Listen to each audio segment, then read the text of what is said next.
Mpenzi msikilizaji wa Sahib TV1, tunakusalimu jioni ya leo tarehe 3 mwezi Agosti mwaka wa 2026.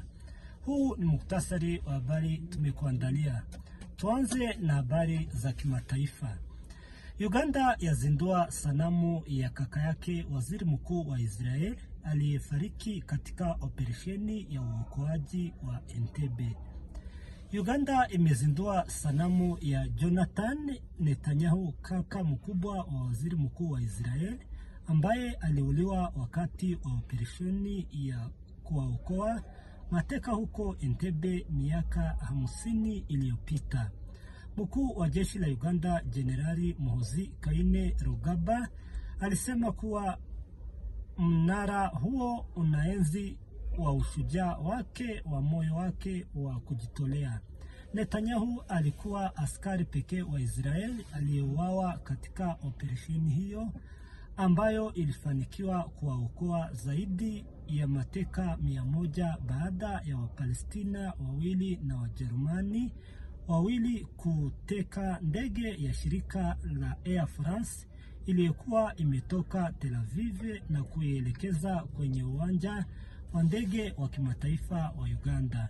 Kainerugaba alielezea operesheni hiyo kama moja ya matukio muhimu zaidi katika historia ya kisasa na akazungumzia uhusiano wa karibu uliopo sasa kati ya nchi hizo mbili kama safari ya kipekee.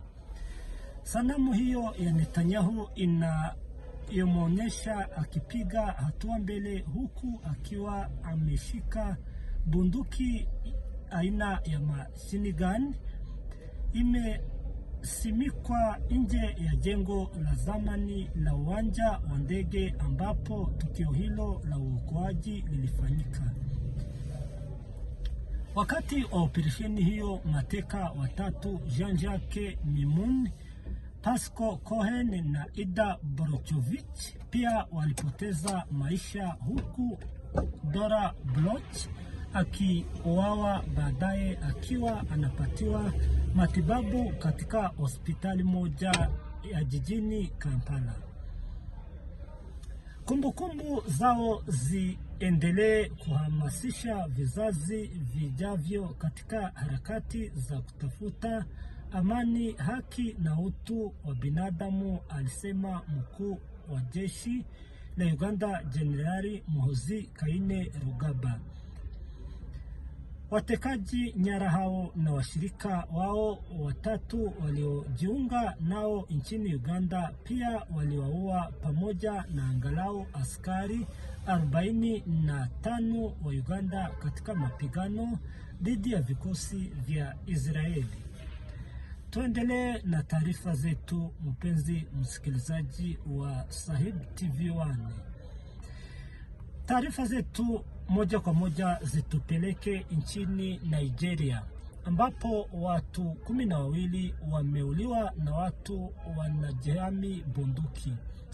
Watu waliojihami kwa silaha wamewaua takriban watu 12 na kuwateka wanawake na watoto wakati waliposhambulia kijiji kimoja katika jimbo la Sokoto kaskazini magharibi mwa Nigeria. Walioshuhudia tukio hilo wanasema jamaa 6 wa familia moja walifariki baada ya washambuliaji kuchoma nyumba yao, mmoja wa wakazi aliliambia shirika la habari la Uingereza Reuters. Washambuliaji waliokuwa na silaha waliingia katika kijiji cha Lijinge mwendo wa saa 5 usiku siku ya Jumamosi na kuwashambulia wakazi zaidi saa 9 usiku kuamkia Jumapili, wakazi walisema. Eneo hilo limeshuhudia mashambulizi ya mara kwa mara kutoka kwa magenge yenye silaha kali wanaojulikana kama majambazi ambao huvamia vijiji, kuwateka nyara wakazi wa jengo la kulipwa kikombozi na kuiba mifugo. Waliua takriban watu 12 wakajeruhi wengine 4 waliwateka nyara wanawake na watoto baada ya kuiba mifugo mingi. Mkazi au Hassan aliambia shirika la habari la Reuters kwa njia ya simu. Polisi walikuwa wakichunguza na watatoa taarifa baadaye. Msemaji wa kikosi cha Sokoto Ahmed Rufai alisema.